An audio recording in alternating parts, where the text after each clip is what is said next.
உங்கள் தந்திவன் தொலைக்காட்சியில் காதலும் கலகலப்பும் நிறைந்த ஒரு புத்தம் புதிய ஃபேண்டசி தொடர் ராஜா ராணி தினமும் இரவு 8 மணிக்கு. தேனியில திமுகவும் அதிமுகவும் முட்டி மோத தயாராகும் கம்பம் சட்டப்பேரவை தொகுதி நிலவரம் மற்றும் அந்த தொகுதி மக்களோட எதிர்பார்ப்பு என்னன்னு கேட்கலாம்.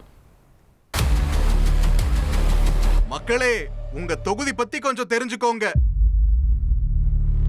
கம்பம் சட்டப்பேரவை தொகுதி தேனி மாவட்டத்தில் கம்பம், சின்னமன்னூர், உத்தமபாளையம், கோம்பை, தேவாரம், பண்ணைப்புறம், அனுமந்தன்பட்டி, ஓடைப்பட்டி உள்ளிட்ட பகுதிகளை உள்ளடக்கிய தொகுதி. தொகுதி மேற்கு தொடர்ச்சி மலையினால் சூழப்பட்ட கம்பம் பள்ளத்தாக்கில் அமைஞ்சிருக்கு. நெல், திராட்சை, வாழை, காய்கறி சாகுபடி, கால்நடை வளர்ப்புன்னு விவசாயம் மக்களோட பிரதான வாழ்வாதாரமாக இருக்கு. 2025 டிசம்பர் 19 SIR வரைவில் தொகுதியில் 1,19,271 ஆண் வாக்காளர்கள், 1,27,290 பெண் வாக்காளர்கள்னு மொத்தமா 2,46,584 வாக்காளர்கள் இருப்பதா தெரிவிக்கப்பட்டிருந்துச்சு. 1971 இருந்து தேர்தல் நடக்கிற இந்த தொகுதியில அதிமுக அதிக முறை ஜெயிச்சிருக்காங்க. அதிமுக 4 முறையும், திமுக 3 முறையும், காங்கிரஸ் 2 முறையும், தமிழ் மாநில காங்கிரஸ் 2 முறையும், மதிமுக 1 முறையும் ஜெயிச்சிருக்காங்க. 1984க்கு பிறகு 2016 தேர்தலில் அதிமுகவோட இரட்டை இலை வெற்றி பெற்றுச்சு. கடந்த 2021 தேர்தலில் அதிமுக சையத் கானை களமிறக்கினாங்க. திமுக சார்பில் ராமகிருஷ்ணன் போட்டியிட்டாரு.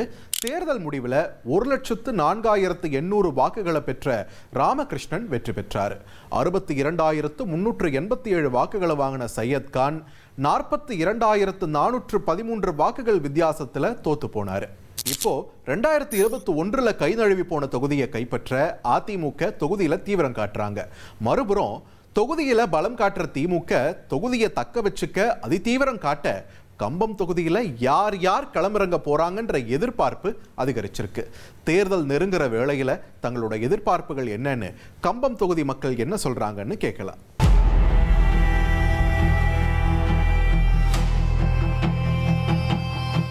கம்பத்தில் உள்ள அரசு மருத்துவமனையில் பார்த்தீங்கன்னா எதுவுமே சிகிச்சைக்கான ஸ்கேன் இந்த மாதிரி முக்கியமான மருத்துவத்துக்கு உபகரணங்கள் எதுவுமே இல்லை.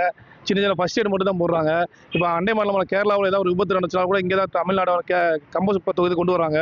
ஆனால் இங்கே ஒரு சின்ன அடிக்கு மட்டும் ஃபர்ஸ்ட் எய்ட் பண்ணிட்டு எல்லாமே காணாவளுக்கு ரெஃபர் பண்ணுறாங்க. இங்கேருந்து காணாவளுக்கு போகிறது குறைஞ்சபட்சம் 2 மணி நேரம் ஆகும். டிராஃபிக் ஆச்சா 3 மணி நேரம் ஆயிடுது. இங்கேருந்து போகிறதுல உயிர் ஆபத்து அதிகமாக உயிருக்கு ஆபத்து ஏற்படுது. கம்பத்தில் எந்த ஒரு அரசு சார்பாகவும் கலை கல்லூரியும் சரி, நர்சிங் கல்லூரியும் சரி, எதுவுமே இங்கே எதுவுமே இல்லை. எல்லாருமே நம்ம வெளியே போய் படிக்கிற அளவு தான் இருக்குது. பிள்ளைகளை அனுப்பிச்சு ரொம்ப தூரமாக இருக்குது. பாதுகாப்பாக நம்ம போயிட்டு வர்றது ரொம்ப சிரமமாக இருக்குது. அதனால் நம்ம கம்பம் சட்டமன்ற தொகுதியில் கல்லூரி வர்ற மாதிரி, நர்சிங் கல்லூரி வர்ற மாதிரி கொஞ்சம் எங்களுக்கு உதவி பண்ணால் நல்லா இருக்கும். இந்த பகுதியில் இன்னொரு பிரதான விவசாயமாக இருக்கிறது திராட்சை.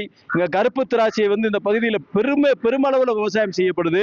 அவங்க ஒரு குளிரூட்டு மையம் வேணும் அப்படின்னு கேட்டு பல ஆண்டு காலமாக அந்த விவசாயிகள் போராடிக்கிட்டு இருக்கிறாங்க. அவங்களுக்கு இப்போ வரைக்கும் அது கிடைச்ச பாடா இல்லை.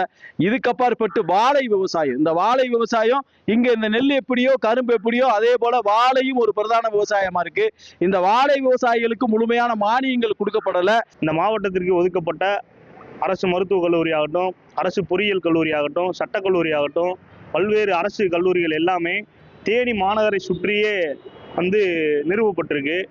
அதனால எங்க பகுதியில் இருக்க மாணவர்கள் எந்த ஒரு கல்வி நிறுவனங்களில் பயிலுனாலும் சுமார் 40 கிலோமீட்டர் பயணிக்க வேண்டிய ஒரு காரணம் இருக்கு. மக்களே, உங்க தொகுதி பத்தி கொஞ்சம் தெரிஞ்சுக்கோங்க.